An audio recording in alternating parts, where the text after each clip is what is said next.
picture this. You're sitting in a conference room, or maybe you're at, like, a crowded networking event. Or even just a regular family gathering, honestly. Right, exactly. A family gathering. And you've seen this exact scenario play out 100 times, right? Someone walks into the room, and the entire gravitational pull of the space just sort of shifts. Oh, yeah. You can physically feel it. People literally stop mid-sentence. Yes. Postures straighten up, eyes naturally gravitate toward them, and they instantly command respect without having to raise their voice or, flash a fancy watch or aggressively demand attention. It's effortless, or at least it looks effortless. Right, it looks effortless. And then right across that exact same room, you have someone else, someone who works twice as hard, who is arguably twice as smart, who is desperately trying to be heard. But they remain completely invisible. Exactly. They are practically part of the wallpaper. And it makes you wonder why. I mean, is it just money? Is it status? Or is it some innate, unlearnable charisma that you're just either born with or you aren't? That is the big question. And today, we are going to expose the exact rules of that game. We are pulling from a fascinating framework that explores the core distilled concepts of how influence actually works. Yeah, drawing really heavily on the timeless principles found in the 48 Laws of Power. But wait, before you tune out thinking this is about, like, Machiavellian villains plotting in the shadows or sociopaths manipulating their friends, let's just reframe for a second. Right, please. Because it's really not about that. No, it's not. We are looking at a masterclass in how highly effective people actually process the world. We're focusing not on dominating others, but on the invisible rules of strategy, self-control, and leadership. Which is such a crucial distinction to make right out of the gate. I mean, the popular misconception of power is that it's something exerted outward, right? Like a blunt force. Exactly. Blunt force applied to just bend the world to your will. Yeah. But this framework completely inverts that premise. It suggests that true influence, the kind that lasts decades, begins entirely inward. It's about becoming a specific type of person, rather than just using a specific set of tricks. So our mission today in this deep dive is to help you decode these invisible games. So you can start spotting them everywhere. Yes, everywhere. At work, during your next performance review, in business negotiations, scrolling through social media, and even just in your everyday conversations. Because once you see these psychological levers being pulled, you really can't unsee them. You'll never walk into a room the same way again. Okay, let's unpack this. Where do we even start with all of this? Well, we have to start exactly where this framework insists the foundation is poured, which is inside your own head. Okay, inside your head. Yeah, because before you can ever hope to exert influence over anyone else in that crowded networking event you mentioned, you have to conquer the most volatile, unpredictable variable in the entire equation. You're talking about the ego. You're talking about conquering yourself. Precisely. We're talking about the internal mechanics of power, the inner game, conquering ego and emotion. So it's an inside job first. Always. And the framework we're exploring today hits us with a rather harsh truth immediately. It asks us to look back at our lives and think about every major regret we hold. Oh, wow. Okay, that's heavy. Yeah. Like the burned bridges, the blown opportunities. Right, the words you wish you could take back. Statistically and anecdotally, almost every single one of those regrets happened during a highly emotional moment. Oh, I believe that. Anger, fear, jealousy. Even extreme, unchecked excitement, honestly. Because emotions are, from a purely biological standpoint, they are terrible decision makers. Like when emotions rise, intelligence falls. It plummets. Yeah, I've been thinking about the actual physiological mechanism behind this. When we get hit with like a highly stressful email or someone insults our work in a meeting, our brain literally changes states. It does. The amygdala totally takes over. Exactly. The amygdala, which is like the primitive alarm system in our brain, hijacks the prefrontal cortex. And that's the part responsible for logic and long-term planning and rationality. Right. You are suddenly just flooded with cortisol and adrenaline. It's wild. You're experiencing an evolutionary response designed to help you run from a tiger, but you're just sitting at a desk. Yeah, not trying to navigate corporate politics or, a domestic disagreement. It's an inverse correlation that has destroyed historical empires and ruined modern careers. Totally. When you're swept up in a strong emotion, you're operating from a reactive, primitive state. And responding instantly to a slight feels incredibly satisfying in the moment, right? Oh, it feels so good. It scratches that deep psychological itch to just reassert your dominance. Exactly, or to protect yourself. But it is almost always a strategic blunder. Waiting is what actually produces better results. I used to think about this like letting a drunk driver take the wheel of your Yeah. brain, but honestly, it's worse than that. Oh, yeah. How so? It's more like a Wall Street trading floor. Mm-hmm. Like, imagine you have this meticulously planned billion-dollar long-term investment portfolio, and suddenly the market dips. Okay, right. Letting your emotions drive your response is the equivalent of kicking your seasoned portfolio manager out of the room, putting a panicked, hyperventilating intern at the terminal, and telling them to just start matching buttons. Just to make the pain stop, that is a phenomenal analogy. Right. The intern isn't looking at the 5-year projection. The intern just wants the red numbers to go away right this second. And that panicked intern cannot see the macro trends. They only see the immediate obstacle in front of them. Exactly. The highly influential person understands that the strongest person in the room isn't the loudest, it's the calmest. The calm person retains their executive function. They keep that seasoned portfolio manager at the terminal. Yes, they Yeah. see the whole board, not just the single piece that was just moved. I mean, think of the great strategists in history. For the ones who endured. Right. They weren't the ones prone to explosive fits of rage. They were the ones who could detach. But I have to push back here a little bit on behalf of everyone who values being genuine, because we live in this cultural era that preaches authenticity above almost everything else. Sure, yeah. Authenticity is a huge buzzword right now. Right. So isn't it authentic to express exactly how we feel in the moment? Like if I'm angry, shouldn't I show it? That's the argument a lot of people make, yes. Because if I suppress it, doesn't that make me seem cold or robotic or untrustworthy to the people around me?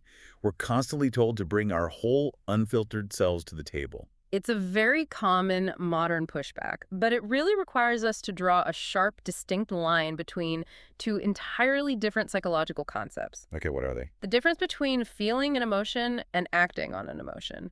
This approach is absolutely not advocating for emotional numbness. Right, you're not a robot. Exactly. You are human. You are going to feel anger, you will experience jealousy, and you will undoubtedly feel fear. The mastery, the actual power, lies in the microscopic space between the stimulus and your response. Oh, I see. So authenticity doesn't mean just being a slave to your impulses. Exactly. Let me pose a question for you to think about. Is your authentic self a person who destroys a 10-year career trajectory because of a temporary chemical spike in your brain? Probably not. I would hope not. Right. Your authentic self is likely someone who wants to achieve specific long-term goals. If you feel anger and immediately lash out, you aren't being authentic to those long-term goals. You're just being a captive to your biology at that point. Pues, you can fully acknowledge your anger without letting it author your next email. The calmest person isn't devoid of emotion. They are the container of it. They process it first. They process the emotion, they evaluate the landscape, and then consciously choose a response that aligns with their ultimate objective. Which brings us directly to the concept of ego. Because ego is usually that passenger urging the panicked intern to hit the sell button right. Oh, 100%. The framework notes that ego wants to win every single argument, but wisdom wants the best outcome. What's fascinating here is how frequently, and really how predictably, human beings will actively sabotage their own long-term interests just for the temporary dopamine hit of being right. Oh, I've done it. We've all been in situations like a disagreement with a spouse over something totally trivial or a clash with a manager. And you realize halfway through the argument that you could de-escalate. Yes, you could concede a minor point, you could just let it go, but the ego steps in and whispers, no, if you back down, you look weak. They need to admit I am logically correct. Exactly. And winning that argument often means losing the relationship entirely. You get the momentary high of standing victorious over the rubble of the conversation. But the bridge is burned. The trust is completely gone. And next month, when you actually need their help on something critical, you're going to find a closed door. Power is choosing the response that serves your future, not your pride. You really have to leave your ego at the door and bring your judgment into the room instead. Setting aside your ego in those heated moments is perhaps the ultimate display of self-mastery. Because it's so hard to do. It is, because the ego is deeply tied to our evolutionary survival instincts. It wants to protect our status in the immediate present. Historically, a loss of status meant being exiled from the tribe. Right, it meant death. Exactly. But this philosophy asks us to elevate our perspective above that caveman wiring. It emphasizes that self-mastery must precede leadership. Because if you cannot govern your own internal impulses, how can you possibly expect to govern or guide others? You can't. It all comes down to optimizing for years, not for today. And the underlying psychology here asks some really tough questions of the listener, like, can you stay calm under pressure? Can you resist immediate gratification? Those are the big ones. But the one that really struck me was, can you keep promises to yourself? Let's linger on that specific phrase for a second because it's so important. When we talk about influence, we almost exclusively talk about keeping promises to others. Right. Building a reputation of reliability with your boss or your clients. Yes. But self-mastery is forged in the silent, private moments when absolutely no one is watching. If you tell yourself you were going to wake up at 6 a.m. to read a book on your industry, do you hit snooze? Or if you tell yourself you're going to hold your tongue and listen in the next team meeting, do you end up interrupting anyway? When you consistently break promises to yourself, your subconscious registers a profound lack of internal authority. That is so true. You essentially train your own brain to stop believing in your own power. You become a person whose word means nothing, even to yourself. And conversely, when you maintain that quiet, unseen discipline, it actually manifests externally in a way that people can visibly sense. It does. You don't have to announce that you woke up at 6 a.m. You don't have to brag about your discipline. It just translates into this aura of competence and reliability. People intuitively trust a captain who clearly has a firm grip on the ship's wheel. Exactly. But internal control is really only half the battle. Right, because if you're a perfectly disciplined, ego-free Zen master sitting alone in a cave, you have zero influence. You're just alone in a cave. So how does this calm internal state actually translate into the external world? How do we signal that internal competence to the people around us? Which brings us to the outer shell, the psychology of perception and the compounding nature of reputation. I love this part. Because as much as we might deeply wish the world judged us solely on our inner virtues and the objective quality of our work, the reality is far more reliant on heuristics. Right, mental shortcuts. The world is just too complex for people to deeply analyze every single person they meet. Let's frame this with a classic corporate scenario. Imagine you have two equally talented software engineers. Both are brilliant, capable, they write flawless code. Okay, engineer A and engineer B. Right. But engineer A appears confident, speaks clearly, and remains totally unflappable when a server crashes. And engineer B. Engineer B is constantly seeking approval, fidgeting during presentations, frantically apologizing when things go wrong, always asking if they did a good job. So who gets promoted to project lead? Who attracts the venture capital? I mean, invariably, it is the person who controls the perception of their competence. It will be engineer A. Every time. But here's where it gets really interesting and honestly a little frustrating for a lot of people listening. Doesn't this feel incredibly unfair? It can definitely feel that way. Because if I am putting in the 80-hour weeks, if my code is better, if my spreadsheets are flawless, shouldn't pure merit be enough? You would hope so. Are we just saying that influence is about being a good actor? Because that sounds like we are rewarding superficiality over substance.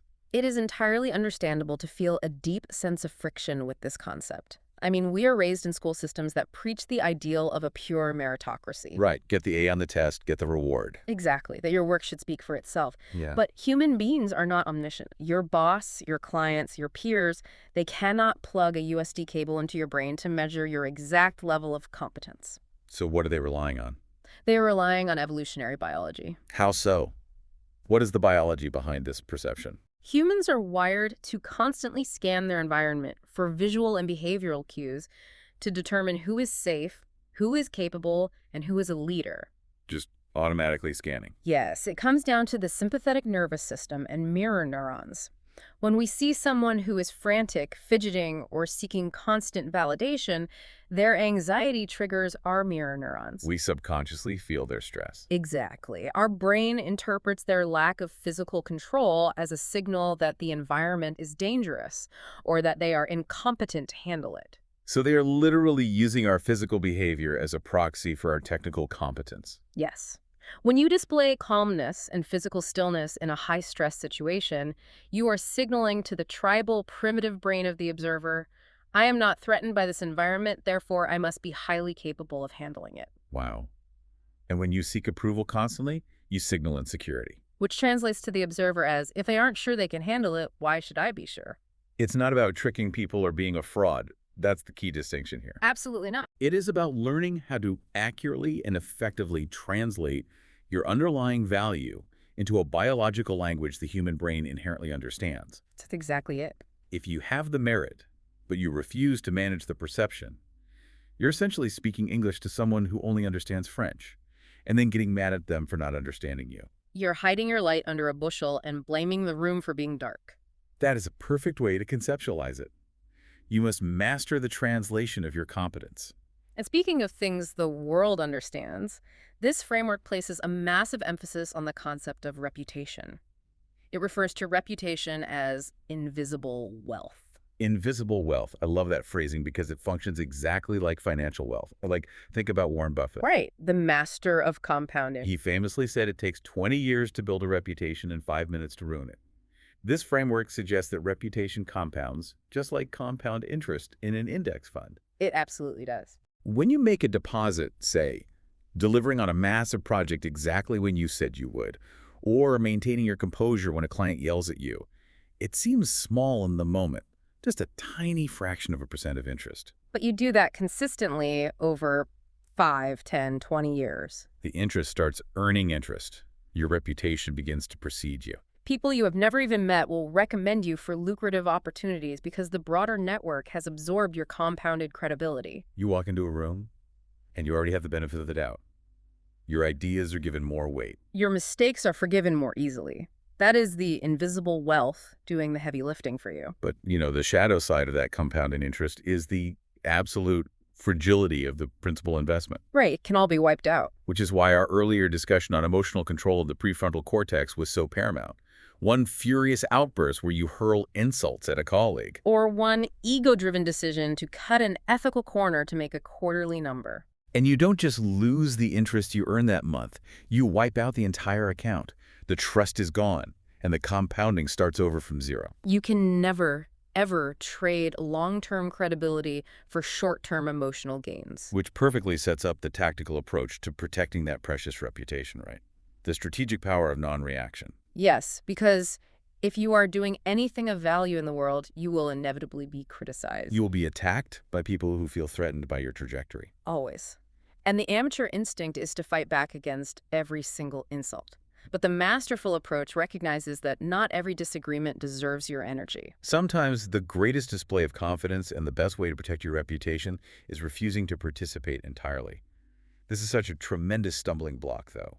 When we're criticized, especially publicly or unfairly, our immediate instinct, again, driven by that primitive ego, is to aggressively defend our reputation. It is the fear of silence. Yeah, we have this pervasive fear that if we leave a criticism unanswered, the audience will automatically assume that criticism is true. But let's examine the mechanics of engagement. What actually happens when you respond to a petty attack? Instead of the usual tug-of-war analogy, I was thinking about this through the lens of martial arts, specifically Aikido. Okay, I like this. Because in a lot of combat sports, if someone pushes you, you brace yourself and push back with equal or greater force. That requires massive energy. Right. But Aikido is entirely based on non-resistance. If an opponent lunges at you with all their weight and fury, you don't step into their path and try to block them. You just smoothly step to the side. Exactly. And what happens? Their own momentum carries them forward, they lose their balance, and they crash into the floor. Yeah. And you barely used a calorie of energy. That is exactly how strategic non-reaction works in social and professional dynamics. Energy is a finite, precious resource. Yes, very finite. When you actively engage with every petty critic or office politician, you are bracing for their push. You are elevating them to your level, validating their attack, and depleting your own cognitive reserves. By stepping aside, by refusing to participate, you are communicating, visually and behaviorally, that their attack is so utterly insignificant, it doesn't even register on your radar. And that non-reaction is a far more powerful defense of your reputation than 1,000 angry rebuttals. It creates an aura of invulnerability. If someone writes a scathing multi-paragraph email trying to drag you into drama, and you simply reply, "Received, thank you," or you don't reply at all. They look unhinged and you look untouchable. Think of historical examples like Abraham Lincoln. During the Civil War, when his generals would infuriate him with their incompetence or insubordination, Lincoln would famously write what he called hot letters. Right, I remember this. He would pour all his anger, frustration, and brilliant biting insults into a letter to the general. And then, He would fold it up, put it in his desk drawer, and never send it. never sent a single one. He processed the emotion, but he refused to act on it. He recognized that reacting to the slight would only create a defensive enemy, whereas non-reaction preserved his strategic position. Okay, so we've secured the perimeter. We understand the necessity of internal control to prevent self-sabotage. And we understand the mechanics of projecting an outward perception of calm, compounding credibility. But once you're in that stable position, you need intelligence. You need data about the complex web of people operating around you. So how do you gather the information necessary to actually exert influence? Well, up until this point, we have focused largely on how you project yourself. Now, we must completely invert the focus. How do you process the world? Right. This brings us to a massive societal myth regarding power, which is the pervasive idea that influence comes from talking. We see this everywhere. The loud guy dominating the meeting, pacing Yeah. the room, pitching the ideas, talking over everyone else. Society conditions us to look at that person and think, that is the alpha. That person holds the power. But if we look closely at the tactical reality of that behavior, it is deeply flawed. Very flawed. The person who speaks constantly is in a state of continuous vulnerability. Every word they say reveals something about them. Exactly. They expose their thought processes, their inherent biases, their insecurities, and their long-term strategies. They are broadcasting all their data on an unencrypted channel. The person who observes, however, is the one gathering all that data. Silence creates an aura of mystery, yes, but more importantly, active observation creates deep psychological understanding. Now, I get the tactical advantage of listening and hoarding data, but I have a major question here about how this plays out in real life. Okay, what is it? If you are deliberately silent in an effort to create mystery or gather intelligence, don't you run a massive risk of alienating people? That's a fair point. Doesn't silence often make you seem aloof, disengaged, or even creepy? Like if I'm sitting in a one-on-one meeting just staring intently at someone while they talk, letting awkward silences stretch out, I'm not building influence. I'm making them want to leave the room. It's a very astute observation, and it highlights a common dangerous misinterpretation of this concept. The underlying psychology is not advocating for giving people the silent treatment. Right, you're not just a wall. No, it is not about sitting in a corner scowling, projecting some arrogant superiority. The power lies in active inquiry. Ah, so it's not dead silence. It's being a facilitator of the conversation. Exactly. You ask a highly thoughtful, open-ended question, and then you completely get out of the way. You let the other person fill the space. Because human beings inherently abhor a vacuum, especially in conversation. Yes. The psychological discomfort of silence is profound. If you pause, if you hold the silence just a beat or two longer than is socially comfortable, the other person's anxiety will almost always compel them to keep talking, to fill that void. And when they speak to fill a void, their filter drops. They start rambling, and that's when the real data comes out. Precisely. People will usually tell you exactly who they are, what they fear, and what they secretly want if you just have the discipline to pay attention. You aren't being aloof or creaky. You are actually being profoundly, intensely attentive. You are making them the center of the universe. Which deeply flatters their ego, because most people just want to be heard. And while simultaneously flattering them, you are gathering vital strategic intelligence. You're noticing the microexpressions. You're watching how they react to certain buzzwords. You're observing who they look at in the room when they want validation. You are mapping their psychology. Yes. And this maps directly onto the core of human nature. This framework emphasizes that while technical skills are important, you have to know how to code or balance a spreadsheet or design a product, understanding people matters infinitely more. It breaks down the human condition into 4 fundamental drivers. Right. Regardless of their status or wealth, everyone operates based on fears, dreams, insecurities, and ambitions.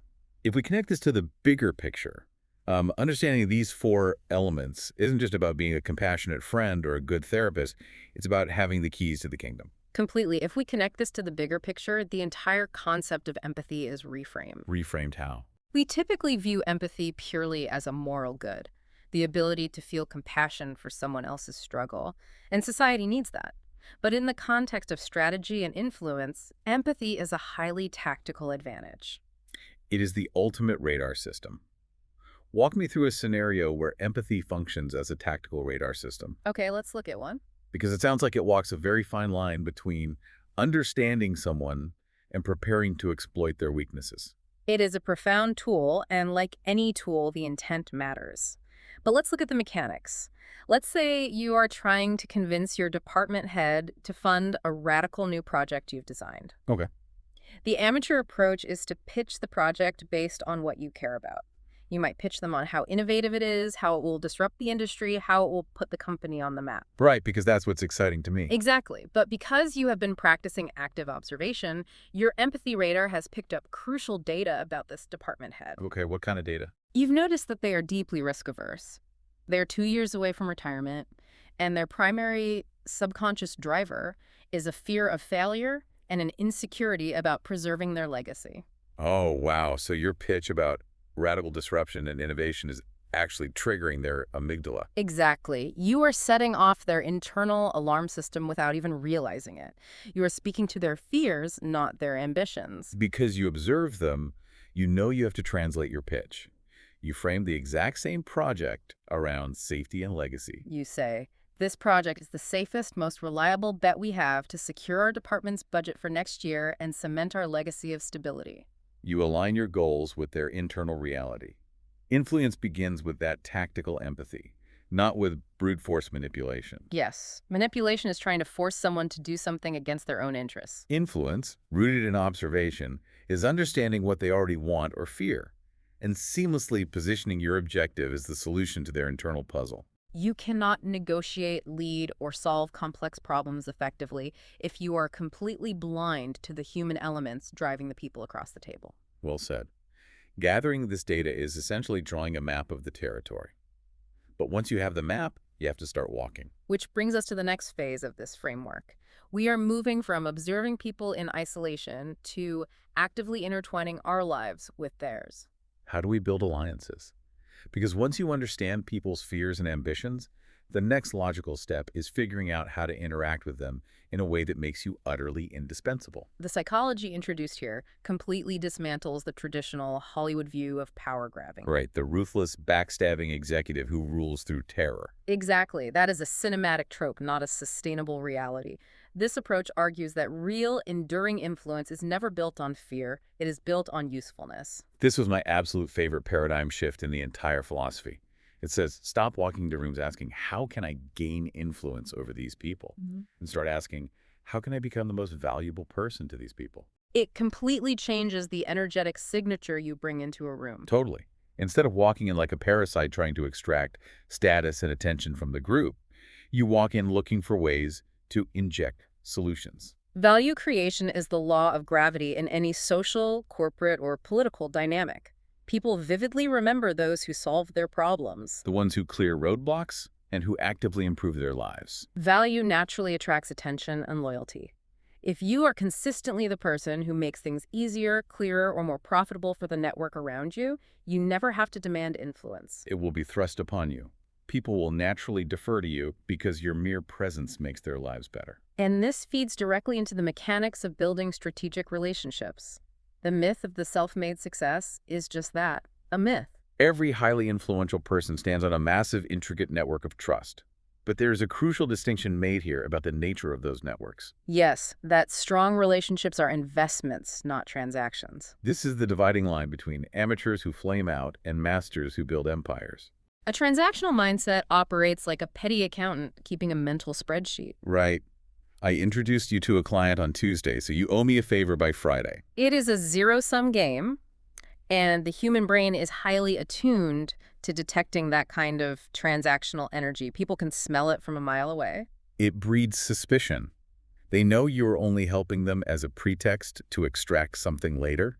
It feels incredibly cheap. It makes the other person feel like a stepping stone rather than a partner. But an investment mindset. How does that function practically in a fast-paced environment where everyone is looking out for themselves? An investment mindset operates on a much longer time horizon. Think of it like planting a vast orchard. Okay, an orchard. You water the trees, you tend to the soil, you prune the branches, and you absolutely do not expect to eat an apple the very next day. You help others, you freely share information, you connect people who can benefit from each other, and crucially, you celebrate other people's victories. You inject massive amounts of goodwill into the network without a strict timeline for a return on your investment. I want to highlight that specific point. Celebrate other people's victories. It circles all the way back to Section 1, keeping your ego in check. It really does. If a colleague gets the promotion you wanted and you get visibly jealous or petty, you are actively shrinking your own network.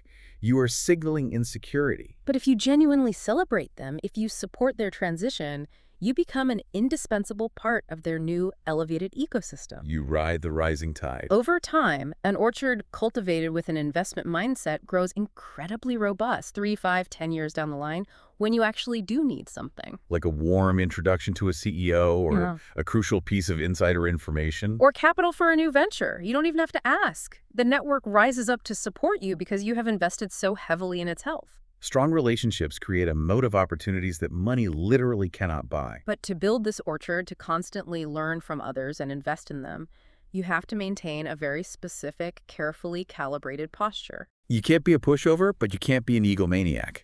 The framework calls it confidence without arrogance. It is a delicate balance, but an essential one for long-term survival. Confidence says, I have the capacity to learn anything. Arrogance says, I already know everything.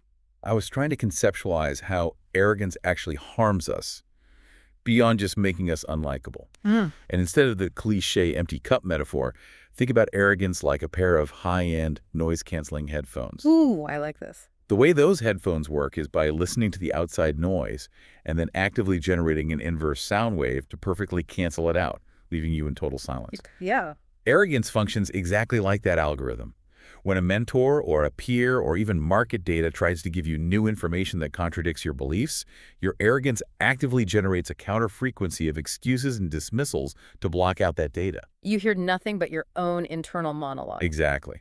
Confidence, on the other hand, is having the volume turned up on your own capabilities, but keeping the channel wide open to receive new frequencies. That is a brilliant technological analogy. The arrogant person is actively isolating themselves from reality. They push mentors and allies away because they constantly signal that they are unteachable. No one wants to waste their time trying to broadcast to a receiver that is actively blocking their signal. But the confident person who acknowledges their blind spots and actively seeks out external wisdom acts like a magnet for mentors. People love to invest in those who are eager to grow. You must stay confident enough to take bold action, but humble enough to recognize when you need to course correct. Okay, we are entering the final stage of this deep dive. Let's pull the camera all the way back. We have covered the internal control of the ego, the external projection of calmness to build reputation, The silent observation of human nature to gather intelligence, and the creation of value to build an expansive network. Now we have to look at the macro level. How do you execute all of these principles sequentially over the span of a lifetime? Because you can have all these tools, but if you swing the hammer at the wrong time, you just smash your own thumb. Execution is where theory meets reality. Everything we've discussed so far is just potential energy. But tools are useless without the wisdom of execution. And the absolute most critical element of execution highlighted in this framework is the mastery of timing. There is a quote from the underlying philosophy that is so brutal but so undeniably true. A brilliant idea at the wrong moment fails. An average idea at the perfect moment succeeds. It is the unforgiving reality of the marketplace, of historical movements, and of interpersonal relationships. Life is not merely about what you do or how hard you work. The outcome is deeply dependent on when you choose to strike. We see this in the business world constantly. Oh, all the time. Think about Apple in the early 1990s. They launched a product called the Newton. Oh, right, the PDA. Yes, it was a handheld personal digital assistant with a touchscreen. It was, in essence, the conceptual grandfather of the iPhone. It was a brilliant, visionary idea. But the underlying technology wasn't quite there yet. And the internet infrastructure didn't exist to support it. Consumer habits hadn't shifted toward carrying screens. It failed miserably and became a punchline. But then, 15 years later, Steve Jobs launches the exact same fundamental concept, the iPhone. He becomes an immortal figure in business history. The idea was brilliant, both times. The timing dictated the tragedy versus the triumph, which is precisely why this philosophy argues that patience is often miscategorized as weakness. To the frantic, ego-driven person, waiting feels like losing. But to the master, waiting is active preparation. Because they're constantly observing the environment, gathering that intelligence we discussed earlier, they can sense the macro occurrence. They know when the economic or social water is too choppy, Yeah. and they know exactly when the tide is finally turning in their favor. They wait for the precise alignment of their own preparation and the world's readiness to receive it. And a massive part of that timing involves adaptability. The framework is very clear. The world changes. Technology paradigms shift. Market demands evolve. The people around you change. Those who fall in love with their past successes and refuse to adapt eventually disappear into irrelevance. Learning isn't an optional hobby for the powerful, it is biological survival. This circles back to your noise-canceling headphone analogy. The arrogant person assumes that the specific rules and strategies that brought them success yesterday are permanent laws of physics that will bring them success tomorrow. They become rigid. But rigidity in a dynamic system is the enemy of longevity. A tree that cannot bend in the wind snaps. The philosophy implores us to stay relentlessly curious. Keep questioning your own assumptions. Keep evolving your skill set. The master understands that the game board is constantly shifting under their feet, and their strategy must fluidly shift with it. Which brings us to perhaps the most sobering and important point in this entire exploration, the concept of responsibility. This is crucial. Because up until now, someone could listen to this entire breakdown and think, fantastic. I now have the psychological blueprint to build my own personal empire, crush my rivals, and extract whatever I want from the world. But this is where the framework drops a heavy anchor. It posits that many people chase influence, but very few are willing to accept the crushing weight of responsibility that comes with it. It is the ultimate differentiator between the tyrant who is eventually overthrown and the leader who leaves a lasting legacy. True leadership is not about having the power to control people. It is about taking on the burden of serving a mission that is significantly larger than your own ego. When you gather influence, you are not just gathering privileges, you are gathering the heavy weight of consequence. The most respected leaders throughout history don't demand loyalty through fear. They earn it through sacrifice and competence. Every single decision you make, every action you take, every word you speak in a meeting either builds the trust of your network or destroys it. Choose wisely because your network is always watching. When you operate with true sustainable power, you recognize that you are a steward of the people who have chosen to follow you. If you use your influence purely for selfish extraction, if you are a parasite feeding off the energy and labor of your network, the organism will eventually recognize you as a threat. The antibodies will mobilize and you will be expelled. Sustainable power is entirely symbiotic. You elevate the group, you solve their problems, you protect them from outside threats, and in return, the group elevates and protects you. So what does this all mean?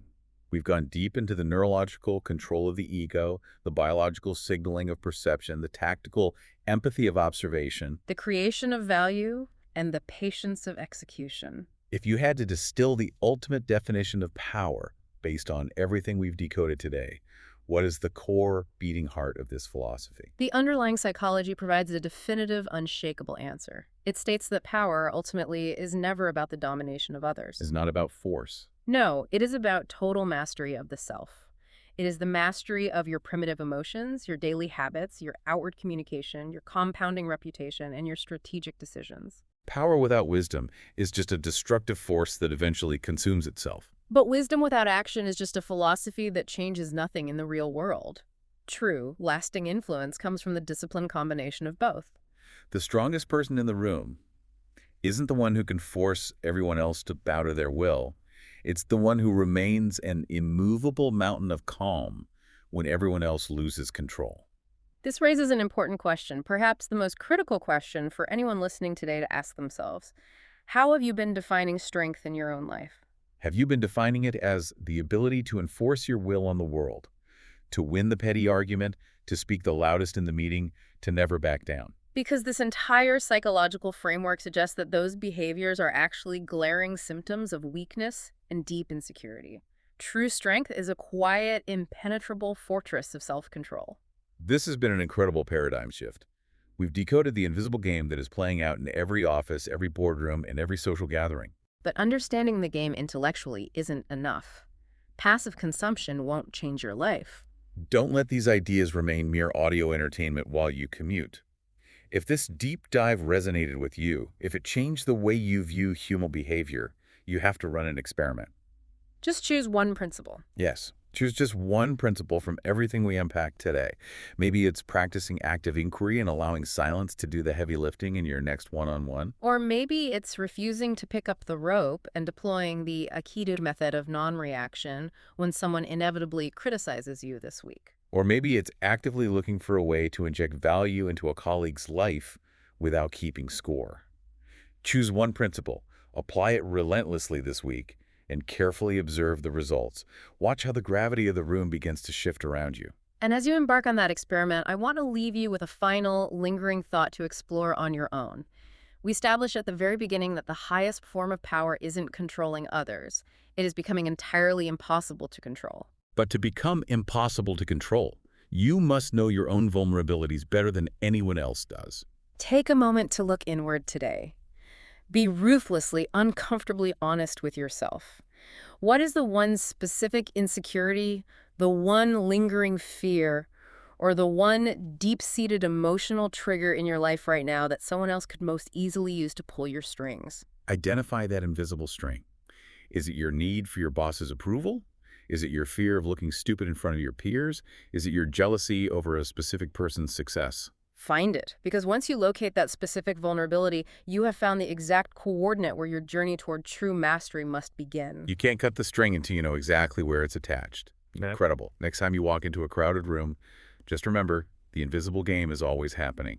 But now, you finally know the rules.